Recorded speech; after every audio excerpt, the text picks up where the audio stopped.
আসসালামু আলাইকুম প্রিয় দর্শক, আশা করি আল্লাহর রহমতে সবাই সহি সালামতে ভালো আছেন। আমি আজকে বানাবো ব্রয়লার মুরগি দিয়ে চিকেন রোস্ট। সাধারণত মেহমান আসলে আমরা চিকেন রোস্ট তৈরি করে থাকি, তাই ব্রয়লার মুরগি দিয়ে খুব মজাদার এইরকম একটা সুন্দর চিকেন রোস্ট তৈরি করে নিন পারেন। তাহলে চলুন শুরু করি। এখানে 6 পিস ব্রয়লার মুরগির লেগ পিস নিয়ে নিছি, আর একটু পিসগুলো একটু কাটা দিয়ে নিছি যাতে একটু মশলাটা ঢুকে। তারপর অর্ধেকটা লেবুর রস দিয়ে দিলাম, আর এতে দিয়ে দিলাম কিছুটা লবণের ছিটা। সাধারণত ব্রয়লার মুরগি থেকে একটা স্মেল আসে, এইভাবে লেবু আর লবণ দিয়ে আমি আধা ঘন্টা রেখে দিয়ে দিব, তাহলে ওই স্মেলটা থাকে না। আধা ঘন্টা পরে ভালো করে আবার আমি পানিতে ধুয়ে নিয়ে নেব। আধা ঘন্টা রেখে দেওয়ার পরে এরপরে আমি আধা ঘন্টা পরে আবার পানিতে ভালো করে ধুয়ে নিয়ে অন্য একটা বলে নিয়ে নিলাম। এবার আমি এতে দিয়ে দেবো সামান্য একটু লবণের ছিটা, আর দিয়ে দিলাম সামান্য একটু লাল মরিচের ছিটা, আর একটু জিরা গুঁড়া দিলাম, আর দিব একটু ফ্রেশ জাফরানের কালার। আমি গোলাপ জলে জাফরানটা ভিজিয়ে রাখছিলাম, আপনি এখানে কিন্তু ফুড কালারটা ব্যবহার করতে পারেন। তারপর হাত দিয়ে মেখে আমি চিকেনের গায়ে ভালো করে মেখে চিকেনগুলো একটু কালার করে নিয়ে নিব। চিকেনগুলো কালার করে নিয়ে তারপর আমি চিকেনগুলো ফ্রাই করে নিয়ে নিব। এবার আমি চলে যাব চুলায় বাকি স্টেপ করার জন্য। চুলাতে একটা কড়াই নিয়ে নিলাম যাতে একটু নাড়াচাড়া দিতে সুবিধা হতে। দিয়ে দিলাম হাফ কাপ কর্ন অয়েল, আপনারা এখানে সয়াবিন তেল সরিষার তেলটাও ব্যবহার করতে পারেন।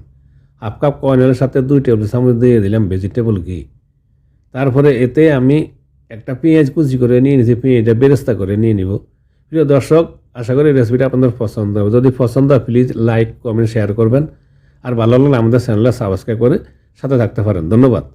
এবার আমি পেঁয়াজটা বুরন করে নিয়ে নিলাম, মানে পেঁয়াজটা বেরেস্তা করে নিলাম। এর চেয়ে বেশি কালার করবো না, তাহলে কিন্তু কালো হয়ে যাবো। এবার পেঁয়াজটা আমি উঠে নিয়ে নিব।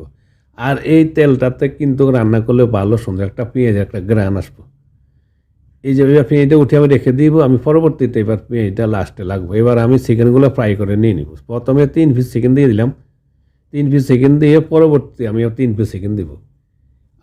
কিছুক্ষণ পরে এক সাইড হওয়ার পর আমি চিকেনগুলো একটু উল্টে দিব, আর চিকেনগুলো আমি জাস্ট হালকা একটু ফ্রাই করে নিব। একটু বেশি কড়া করে ফ্রাই করে শক্ত করে নিব না, তাহলে কিন্তু সসের ভিতরে ভালো করে ঢুকবে না, সহজে নরম হবে না।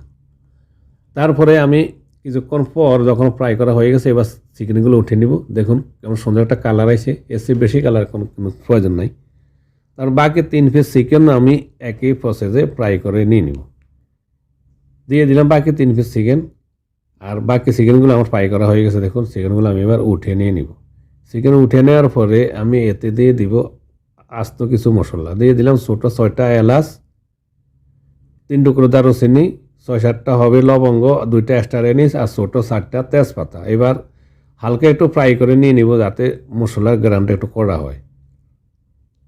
তারপরে এতে দিয়ে দেবো আমি বড় সাইজের একটা পেঁয়াজ কুচি করে নিয়ে নিছি। পেঁয়াজ দিয়ে মশলার সাথে প্রায় 3-4 মিনিট একটু ফ্রাই করে পেঁয়াজগুলো বাদামি কালার করে নিয়ে নিব। প্রায় 4 মিনিট মতন ফ্রাই করে নিয়ে দিলাম। দেখুন পেঁয়াজগুলো বাদামি কালার হয়ে গেছে। এবার দিয়ে দিলাম 2 চামচ রসুন বাটা, আর 2 চামচ দিব আদা বাটা। আদা রসুন আমি একটু বেশি করে দিলাম। 2 চামচ আদা বাটা দিয়ে এবার আমি 10-15 সেকেন্ড একটু ফ্রাই করে নিয়ে নিব। 10-15 সেকেন্ড ফ্রাই করে নিলে আদা রসুনের কাঁচা গন্ধটা যাতে দূর হয়, তাই 10-15 সেকেন্ড ফ্রাই করে নিয়ে নিই। এরপরে আমি এতে দিয়ে দিব 1 কাপ টক দই, আর দিয়ে দিব 2 টেবিল চামচ কাঠবাদামের গুড়। আমি একটু পানিতে ভিজিয়ে একটা পেস্ট করে নিয়ে নিছি। তারপরে আমি দিয়ে দিলাম স্বাদ মতো লবণ। লবণটা যেহেতু চিকেন ফ্রাইয়ের সাথে দিচ্ছে, তাই আমি বেশি দিই না, প্রয়োজন হলে পরে দেবো। এবার একটু নাড়াচাড়া দিয়ে একটু মেখে নিয়ে নিব। তারপরে কাঠবাদামের গুঁড়ার যে বাটিটা ধুয়ে ওয়াটা কাপের মতন হবে, মানে 1/4 কাপের মতন একটু পানি দিয়ে দিলাম। আর দিয়ে দেবো 1 চা চামচ জিরা গুঁড়া, 1 চা চামচ দিলাম ধনিয়া গুঁড়া, 1 চা চামচ দিব লাল মরিচের গুঁড়া, আর আধা চা চামচ দিলাম জায়ফলের গুঁড়া। জায়ফলটা আমি একটু গুঁড়া করে নিয়ে নিছি। এবার মশলাগুলো ভালো করে কষে নিব। একবারে ভালো করে 4-5 মিনিট যাবত কষে নিয়ে নিলাম। আমি যত ভালো করে মশলাগুলো কষাইবেন ততই কিন্তু এটা টেস্টটা ভালো হবে। আমি প্রায় 5 মিনিট কষিয়ে নিছি, আপনাদেরকে এখানে কিন্তু শর্টকাটে দেখাইছি। এবার চিকেনগুলো দিয়ে দিলাম, ফ্রাই করা চিকেন দিয়ে তো সসের সাথে লাড়াচাড়া দিয়ে দিব। লাড়াচাড়া দিয়ে আমি প্রথমে ঢাকনা লাগিয়ে হাই হিটে রাখবো 6 থেকে 7 মিনিট। ঢাকনা লাগিয়ে হাই হিটে প্রথমে একটু কষে নিয়ে নিব। একটু লাড়া দিয়ে দিলাম যাতে সসের ভিতরে ভালো করে চিকেনটা ঢুকে। তারপর ঢাকনা লাগিয়ে আমি 6-7 মিনিট হাই হিটে রেখে কষে নিয়ে নিলাম। এর মাঝে অফকম আমি একবার নাড়া দিয়ে দিচ্ছি যাতে নিচে লেগে না যায়, যেহেতু কাঠবাদামের গুঁড়া দিয়েছিল, নিচে লেগে যাওয়ার সম্ভাবনা থাকে। এবার আবার একটু নাড়াচাড়া দিয়ে আমি এতে দিয়ে দিব কোয়ার্টার কাপ পাউডার মিল্কের সাথে হাফ কাপ পানি দিয়ে আমি একটা দুধের মিশ্রণ তৈরি করে নিয়েছি।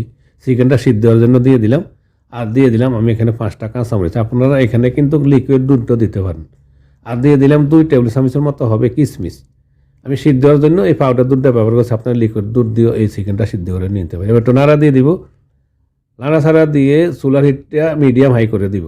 আর এখানে যে পেঁয়াজটা বেরেস্তা করে রাখছিলাম, এখানে অর্ধেকটা পেঁয়াজ বেরেস্তা আমি দিয়ে দিলাম, একটু গুঁড়া করে হাত দিয়ে চেপে দিয়ে দিলাম, মানে ভেঙে গুঁড়া করে দিয়ে দিলাম। তারপরে আমি এবার চুলার হিটটা মিডিয়াম হাইতে রেখে ঢাকনা লাগিয়ে 15 থেকে 16 মিনিট এইভাবে রান্না করে নিয়ে নিব। চলে আসলাম আমি 15-16 মিনিট পরে। এই মাঝে আমরা কিন্তু আমি আরও 2বার নাড়া দিয়ে দিয়েছি। আমার চিকেনটা অলরেডি হয়ে গেছে, নরম হয়ে গেছে। আমি চুলার আঁচ কমিয়ে রেখে আমি 15-16 মিনিট রান্না করে নিয়ে নিয়েছি। এবার দিয়ে দিলাম 3 টেবিল চামচের মতো হবে গোলাপ জল। আপনারা এখানে কিন্তু কেওড়া জলটা ব্যবহার করতে পারেন। গোলাপ জলটা দিলে ভালো সুন্দর একটা গ্রান আসে গোলাপ জলের। হয়ে গেছে আমার চিকেন রোস্ট তৈরি।